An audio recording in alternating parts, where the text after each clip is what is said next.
প্রথমত আগে বাবা-মাকে কনভিন্সড হতে হবে যে তার যে আচরণগুলো এগুলো অত্যন্ত স্বাভাবিক। এই বয়সে হরমোনাল চেঞ্জ এতক্ষণ ধরে আমরা যে কথাগুলো বলেছি তার বায়োলজিক্যাল চেঞ্জ, এটার মধ্যে হচ্ছে ফিজিক্যাল চেঞ্জ হলো, তার হরমোনাল চেঞ্জ হলো, তার ব্রেইন ডেভেলপমেন্ট হচ্ছে। সেখানে কিন্তু তার বিহেভিয়ারাল কিছু চেঞ্জ হবেই।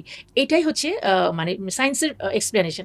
এটাকে মেনে নিয়ে আমাকে আচরণ করতে হবে। বাবা-মারা সাধারণত এই ক্ষেত্রে কি ভুল করে থাকে? আচ্ছা সেটাতেই আসছি যে তারা সরাসরি ধরেন যে তুমি তো একটা বেয়াদব, তুমি তো কথা শুনছো না এবং যেখানে তার বন্ধুরাও ছিল হয়তো আরো অনেক মানুষ ছিল। এই কথাটি অন্যের সামনে আপনি কাউকে কোনোভাবেই ছোট করতে পারেন না।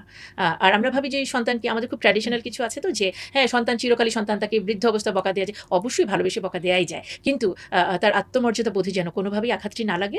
এবং আরেকটি হচ্ছে যে যে তাকে কোনোভাবেই অন্যের সাথে কম্পেয়ার করা যাবে না, সেটা হোক সিবলিং, হতে পারে বন্ধু। এটা না আমাদের ফ্যামিলিগুলোতে খুব কমন একটা জিনিস যে তোমার অঙ্কে তুমি এত নাম্বার পেলে, আরেকজন তো ও এত পেলো, ও তো বেশি পেলো, কেন তোমার কিসের ঘাটতি ছিল?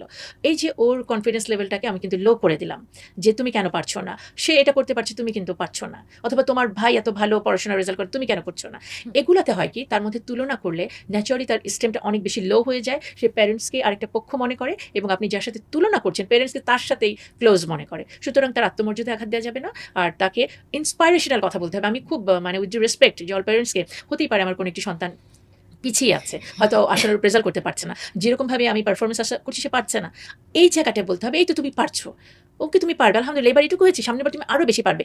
এই যে পারবে পারবে এটা তার ব্রেনকে কিন্তু অনেক বেশি বুস্ট করে তাকে সত্যি পারবে। দেখেন পা নাই এমন একজন ব্যক্তি কিন্তু হিমালয়ে উঠে গেছেন, কেন পেরেছেন? কারণ সে তার মাইন্ডকে দিয়েছে যে আমি পারবো। আর বাবা মা হয়ে যদি আমরা বলি তুই পারবি না, তুই তো নষ্ট হয়ে গেছিস, আমি অনেককে যে সুইসাইডাল অনেকগুলো কেস থাকে যেগুলো কিন্তু পারিবারিকভাবে এক ধরনের তারা হীনমন্য হয়ে পড়ে, তাকে অনেকভাবে ছোট করে দেখা হয়, সোসাইটি তাদেরকে হয়তো কর্নার করলো কোনো কারণে, পরিবারেও যখন তার কোনো রাস্তার জায়গা থাকে না তখন কিন্তু সে সুইসাইডের দিকে চলে যায়। সুতরাং আমি প্যারেন্টসদেরকে অতটুকুভাবে সাবধান করতে চাই, প্রথমত খেয়াল রাখতে হবে আপনার সন্তানটি সমাজ, সংসার, স্কুল এবং বন্ধুত্বের জায়গায় সবগুলোতে সে ঠিকভাবে আছে কিনা, কোনোভাবে তার কোনো মেন্টাল কোনো ট্রমা সৃষ্টি হয়েছে কিনা, সে কোনো ডিপ্রেশন আছে কিনা, সেই জায়গাগুলো খেয়াল করা, সেখানে তাকে সাপোর্ট দিতে হবে। বরঞ্চ আমরা বলি যে তোমার কি হয়েছে, তুমি কেন এরকমভাবে বসে আছো, ফোর্স ক্রিয়েট করার চেষ্টা করি যে হ্যাঁ ওরা তোমার নামে এই কথাটা বললো, তোমার জন্য তো আমার মান সম্মান চলে গেল, ওকে কিন্তু আমরা আরও স্ট্রেস করে দিলাম। কিন্তু বাবা মা হিসেবে আমাদের উচিত তার কোথায় স্ট্রেসটা আছে, হতে পারে যে কোনোভাবে স্ট্রেস হতে পারে, বন্ধুর থেকে প্রতারিত হতে পারে, অনেক কিছু হতে পারে, রেজাল্ট খারাপ হয়েছে সেই জায়গায় আমরা উল্টো তাকে আরও যখন শাস্তি দিচ্ছি, আমি নেক্সট ভালো করার জন্য এগিয়ে নিতে কিন্তু পারবো না।